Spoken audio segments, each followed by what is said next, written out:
प्यारे विद्यार्थियों, आज की इस ऑनलाइन क्लास में मैं विपिन पारिक आप सभी का हार्दिक स्वागत करता हूँ। विद्यार्थियों, आज की इस कक्षा में हम जानने का प्रयास करेंगे कि पोएम का एक्सप्लेनेशन कैसे तैयार किया जाता है, कौन सी वो ट्रिक्स है जिनके द्वारा हम सरल, सही और सटीक तरीके से हमारी व्याख्या एक्सप्लेनेशन तैयार कर सकें और परीक्षा में से 100% हम प्राप्त कर सकें। तो आपको मैं बताने जा रहा हूँ इनकी स्टेप्स और उसके बाद मैं आपको बताऊंगा इन्हीं स्टेप्स के आधार पे पोएम नंबर 1 रिस्क उसके पहले स्टेंजा की पूरी एक्सप्लेनेशन कैसे उसको तैयार करते हैं।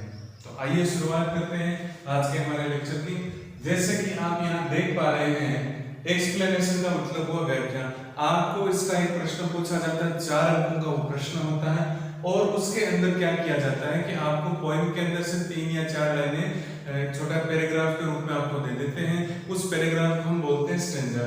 तो आपको क्या करना होता है, उस स्टेंजा के आधार पे, उसके ट्रांसलेशन के आधार पे, आपकी अंडरस्टैंडिंग के आधार पे आपको उसकी एक्सप्लेनेशन करनी होती है। लेकिन ज्यादातर बच्चों को इसके बारे में सही जानकारी नहीं होती, तो इसलिए वे या तो उसको ठीक से कर नहीं पाते और या उसमें बहुत सारी गलतियां कर देते हैं। इन बिंदुओं के द्वारा, जिन बिंदुओं के बारे में मैं आपके सामने आज प्रस्तुतिकरण कर रहा हूं, इन बिंदुओं के द्वारा आप आसानी से सटीक, सही तरीके से एक्सप्लेनेशन कर पाएंगे। तो सबसे पहला बिंदु नंबर है 1। इसके अंदर क्या होता है प्यारे विद्यार्थियों, सबसे पहले जिस स्टेंजा की हम एक्सप्लेनेशन करने वाले हैं उस स्टेंजा की हमें जानकारी देनी होती है।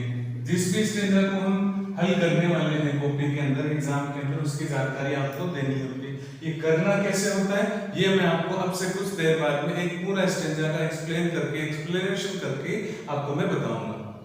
तो पहले हमें स्टेंजा की जानकारी देनी होती है, उसके बाद हमें क्या करना होता है, उसके बाद हमें रेफरेंस लिखना होता है। रेफरेंस का अर्थ होता है प्यारे विद्यार्थियों संदर्भ, यानी इसका अर्थ हुआ संदर्भ। इसके अंदर हम क्या लिखते हैं, इसके अंदर मूल रूप से हम 2 बातें लिखते हैं। कौन कौन सी 2 बातें हैं?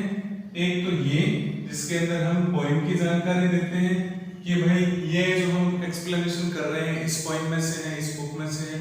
और दूसरा हम पोएट की जानकारी देते हैं, जिस पोएम की ये एक्सप्लेनेशन हम करने जा रहे हैं उस पोएम के पोएट का नाम ये है। इस प्रकार से हम मूल रूप से 2 जानकारी देते हैं। कैसे लिखना अभी कुछ ही देर बाद मैं आपको लिख करके पूरा एक हल करके मैं आपको बताऊंगा।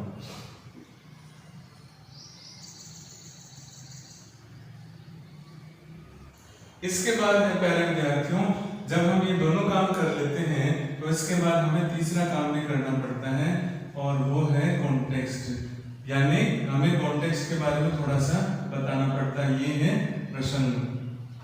इसके अंदर हमें क्या बताना पड़ता है, जिस पोएम का जो स्टेंजा आप एक्सप्लेन करने वाले हैं उससे संबंधित मेन चीजें आपको, मेन बातें मेन लाइंस के रूप में, मेन पॉइंट्स के रूप में आपको लिखनी होती है। और ऐसा क्यों करना होता है विद्यार्थियों? ऐसा इसलिए करना होता है क्योंकि आप एक्सप्लेनेशन तो करने ही वाले हैं, तो इसलिए यहाँ पे आपको केवल मूल बातों की जानकारी देनी होती है। इसके बाद बात करेंगे हम चौथे बिंदु की, जो सबसे महत्वपूर्ण बिंदु है और जिसके बारे में आप आज सीखने वाले हैं, वो है एक्सप्लेनेशन। यानी कि आप जब 1 नंबर, 2 नंबर, 3 नंबर बिंदु जब अच्छे से कंप्लीट कर लेते हैं अपनी आंसर बुक में, अपनी कॉपी में, तो उसके बाद में आपको व्याख्या शुरू करनी होती है। जैसे भी आपकी तैयारी है, जिस तरीके से, जिस भाषा शैली के साथ आपको तैयार करवाई गई है उसको आपको लिखना होता है। यहाँ हम व्याख्या करते हैं और जब ये चारों स्टेप हम कंप्लीट कर लेते हैं, पूरा कर लेते हैं, तो इसके बाद में क्या होता है, इसके बाद में हम करते हैं एक और स्टेप जिसको हम बोलते हैं क्रिटिकल पॉइंट। क्रिटिकल पॉइंट यानी कि इसको हम दूसरे शब्दों में कहें तो ये कह सकते हैं क्रिटिकल एप्रिसिएशन, यानी कि आलोचनात्मक टिप्पणी। इसमें हम क्या लिखते हैं, इसमें हम कोई विशेष बात है उसका जिक्र करते हैं, उसके बारे में बताते हैं। कविता के अंदर कोई विशेष बात है उसकी जानकारी देते हैं, या फिर इसमें हम क्या करते हैं, उसकी राइम स्कीम की जानकारी देते हैं, जिसको आप हिंदी में कहते हैं तुकबंदी की जानकारी। राइम स्कीम अगर स्टेंजा के अंदर है ए ए बी बी या ए बी, इस प्रकार से तो हम उसकी जानकारी देते हैं राइम स्कीम की। या फिर हम अगर स्टेंजा के अंदर अलंकार वगैरह है, मेटाफर है, सिमिली है, यानी जिसको आप सिमाइल बोलते हो, या पर्सोनिफिकेशन है, तो अगर कोई अलंकार है तो उसकी भी हम जानकारी देते हैं। इन सब चीजों की हम जानकारी देते हैं। तो कहने का मतलब इस प्रकार से हमारी व्याख्या क्रिटिकल पॉइंट के साथ हमारी व्याख्या पूरी होती है। तो 1, 2, 3, 4 और ये 5, इन 5 बिंदुओं की सहायता से यदि आप अपने एक्सप्लेनेशन तैयार करेंगे, निश्चित रूप से कक्षा 10 में आपके एक्सप्लेनेशन के 4 नंबर के प्रश्न के अंदर से 100% अंक आपको प्राप्त होंगे। अब मैं आपके सामने पॉइंट 1 जिसका नाम है रिस्क और जिसके पॉइंट है जेनिट रेंड, इनके द्वारा जो रिस्क पॉइंट लिखी गई है, इस पॉइंट का स्टेंजा नंबर 1 का पूरा एक्सप्लेनेशन आपको इन्हीं बिंदुओं की सहायता से, इन्हीं बिंदुओं को अप्लाई करते हुए मैं आपके सामने करके बताऊंगा।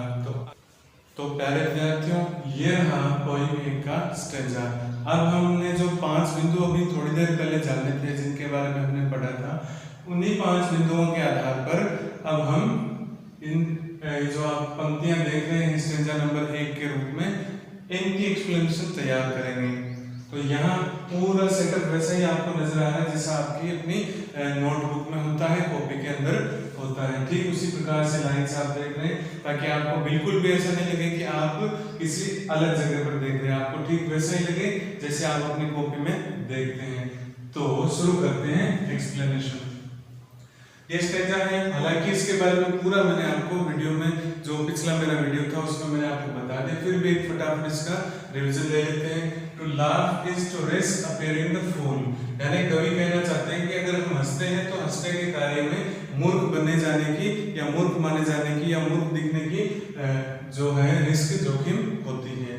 To weep is to risk appearing sentimental, यानी कि सेंटिमेंटल जैसे मैंने पिछले वीडियो में बताया था, भावुक। और अगर हम रोते हैं तो रोने के कार्य में भी एक जोखिम होती है और लोग हमें भावुक मानते हैं, यानी लोगों के सामने हम भावुक दिखाई देने लगते हैं, ऐसी जोखिम रोने के कार्य में होती है। To reach out for another is to risk involvement, अगर हम किसी दूसरे की मदद करने के लिए आगे आते हैं तो उसमें हम अपने निजी स्वार्थ शामिल हो गए इस प्रकार से, या उस कार्य में हम पहले से शामिल हैं, ऐसा जोखिम हमारे साथ रहता है यदि हम दूसरों की मदद करते हैं। तो कवि ने इस प्रकार से हमें मुख्य मुख्य जानकारी दी।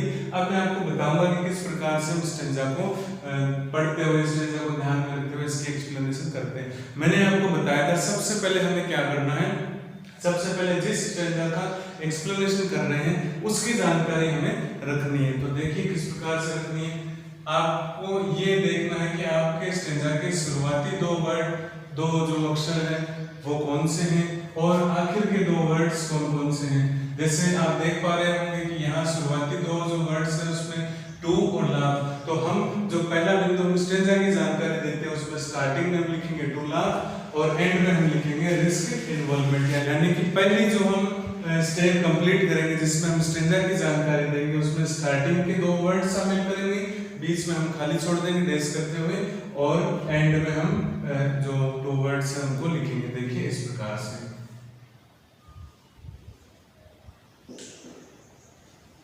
ये हो गया टू लाफ। उसके बाद अंत में हम क्या करेंगे, इस प्रकार से अंतिम जो 2 शब्द है वो लिख देंगे।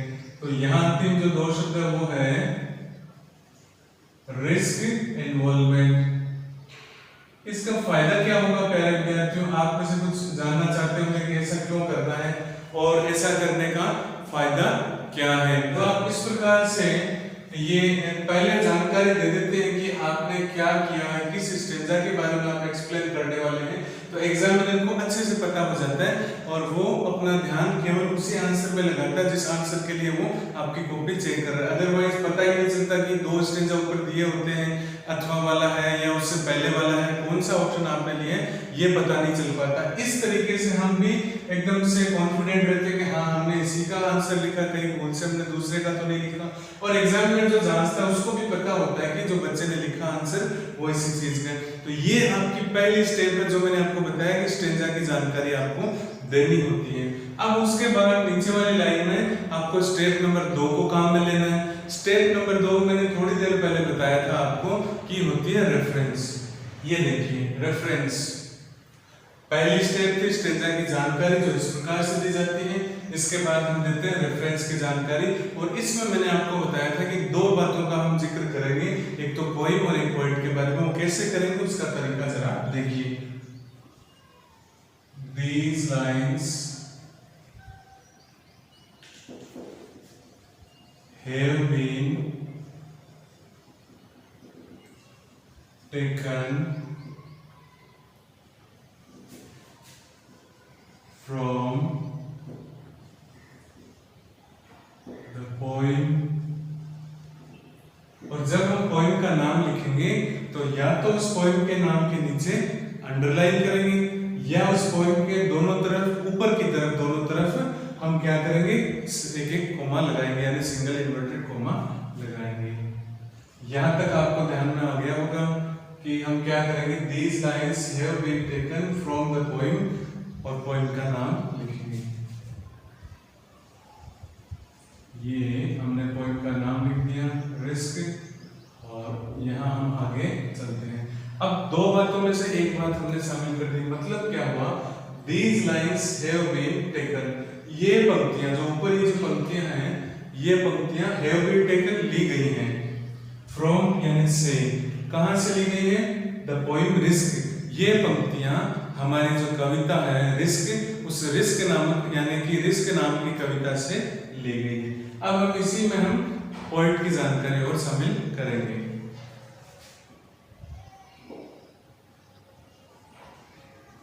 आगे हम लिखेंगे the poem is composed bye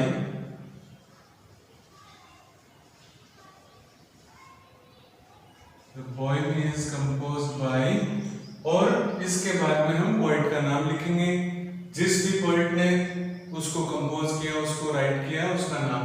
तो यहाँ आप देख सकते हैं पोएट है जेनिट रैंड, तो हम लिखेंगे, और इसमें भी या तो हम अंडरलाइन करेंगे और या तो पहला अक्षर बड़ा रखते हुए दोनों तरफ, नाम के दोनों तरफ सिंगल इन्वर्टेड कोमा हम रखेंगे इस प्रकार से। तो जैसे कि आप देख पा रहे होंगे, मैंने ये आपके लिए तैयार किया है और ये आपके सामने है। Reference, these lines have been taken from the poem Risk. The poem is composed by Janet Rand. ये जो कविता है ये तैयार की गई है, ये रची गई है अथवा ये लिखी गई है जेनेट रैंड नामक कवि के द्वारा। ये इस प्रकार से हमें ये कार्य करना होता है। तो आपने देखा होगा हमने अब तक दो स्टेप काम में ली। पहला स्टेंजा की जानकारी, जिसमें पहले दो वर्ड्स आखिरी दो वर्ड लिखते हैं इस प्रकार से बीच में डैश करते हुए। दूसरा जो स्टेप है हमने देखा कि रेफरेंस लिखते हैं, किस प्रकार से लिखते हैं, ये मैंने आपको समझाने का प्रयास किया है। अब हम बात करते हैं हमारे स्टेप नंबर 3 की, जिसके अंदर हम कॉन्टेक्स्ट की जानकारी देना सीखेंगे। तो अब हम शुरुआत करते हैं हमारे तीसरे बिंदु की, जो मैंने आपको कुछ देर पहले बताया था। रेफरेंस के बाद में जो आता है यहाँ पे वो होता है कॉन्टेक्स्ट। तो हम यहाँ से शुरुआत करेंगे कॉन्टेक्स्ट की। पहले हम नाम लिखेंगे कॉन्टेक्स्ट, ताकि हमें पता चल जाए हम क्या कर रहे हैं।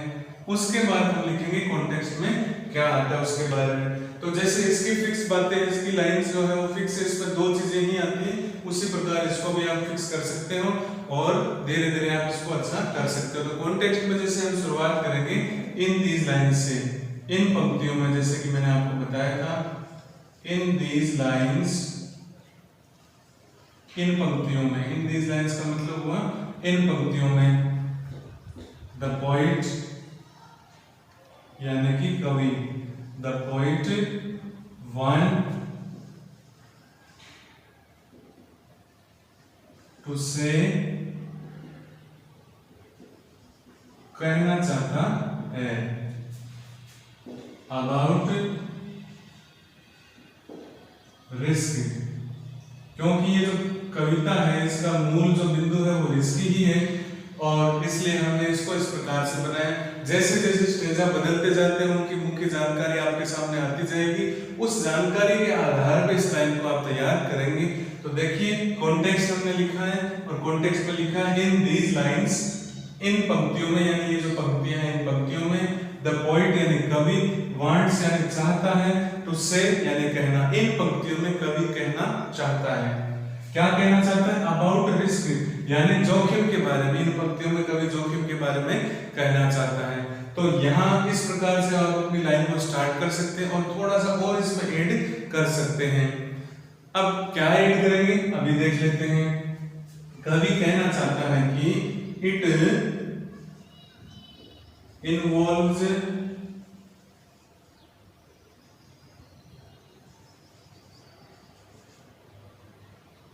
everything our life।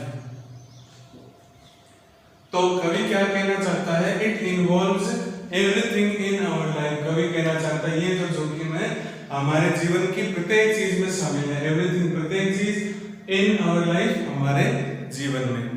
तो विद्यार्थियों, आपने देखा कि किस प्रकार हम बड़ी आसानी से एक एक स्टेप करके पूरी एक्सप्लेनेशन तैयार कर सकते हैं। आइए अब जानते हैं कि हमने आगे क्या लिखा है। कुछ स्टेप पहले मैंने आपको बताया था कि स्टेप नंबर 1, स्टेप नंबर 2 और स्टेप नंबर 3 यानी कि कॉन्टेक्स्ट कैसे लिखा जाता है। अब हम बात करेंगे स्टेप नंबर 4 के बारे में, यानी एक्सप्लेनेशन के बारे में, और उसके बाद में क्रिटिकल एप्रिसिएशन या क्रिटिकल पॉइंट्स के बारे में। तो देखते हैं, एक्सप्लेनेशन यहाँ है और यहाँ से हम स्टार्ट कर रहे हैं। जो भी हम लिखते हैं जैसे कि रेफरेंस है, कॉन्टेक्स्ट है, एक्सप्लेनेशन या क्रिटिकल पॉइंट्स है, उनके नाम लिख के उनको अंडरलाइन करना जरूरी होता है ताकि वो हाईलाइट हो सके। कॉपी जांचने वाले जो अध्यापक है उन तक उनकी नजर पहुंच सके कि हाँ इस बच्चे ने इस चीज को यहाँ हाईलाइट करके लिखा है। तो एक्सप्लेनेशन में हम इन जो 3 पंक्तियां हैं इनको ध्यान में रखते हुए हम कुछ इस प्रकार बनाएंगे। आप अपने हिसाब से भी बना सकते हैं, लेकिन ये सबसे सरलतम, सबसे सटीक और सबसे सही चीजें हैं जो मैंने आपके सामने लिखी। The poet tells us that there is a risk in our life। The poet tells, कवि कहता है कि, us यानी हमसे, कवि हमसे कहता है कि, यहाँ that है वो एक कनेक्टिव के रूप में है और इसका अर्थ होगा कि ये दोनों वाक्यों को जोड़ने का काम करता है। ये एक प्रकार से कनेक्टर का काम करता है, कनेक्टिव का काम करता है। तो कवि हमसे कहता है कि there is risk in our life, हमारे जीवन में रिस्क है, जोखिम है। अगली लाइन की जब हम बात करें, according to the poet, according to the poet का मतलब कवि के अनुसार। if we laugh, यदि हम हंसते हैं, कवि के अनुसार यदि हम हंसते हैं। people will call us fool, people will call, लोग हमें कहेंगे, क्या कहेंगे? फूल, मूर्ख। यदि हम हंसते हैं तो लोग हमें मूर्ख कहेंगे। if we weep, यदि हम रोते हैं, people will call us sentimental, लोग हमें क्या कहेंगे? सेंटिमेंटल कहेंगे, यानी कि लोग हमें भावुक कहेंगे। यदि हम रोते हैं तो लोग हमें भावुक, इमोशनल कहेंगे। इसके बाद में है यहां से इस तरफ ठीक रहेगा। if we ये हो गया आपके, if we help someone, हाँ, if we help someone, people will call us selfish, यदि हम किसी की मदद करते हैं। if we help someone, यदि हम किसी की मदद करते हैं तो लोग क्या कहेंगे? लोग हमें कहेंगे people will call us selfish, लोग हमें selfish कहेंगे, स्वार्थी कहेंगे। इसकी मदद करें जरूर, इसमें कोई हाथ होगा या कोई स्वार्थ होगा। In short, संक्षेप में, our life is full of risk, हमारा जो जीवन है is यानी है full of risk, जोखिम से भरा हुआ। अगर संक्षेप में कहें तो कवि ये कहना चाहते हैं कि हमारा जीवन है वो पूर्णतया जोखिम से भरा हुआ है। all the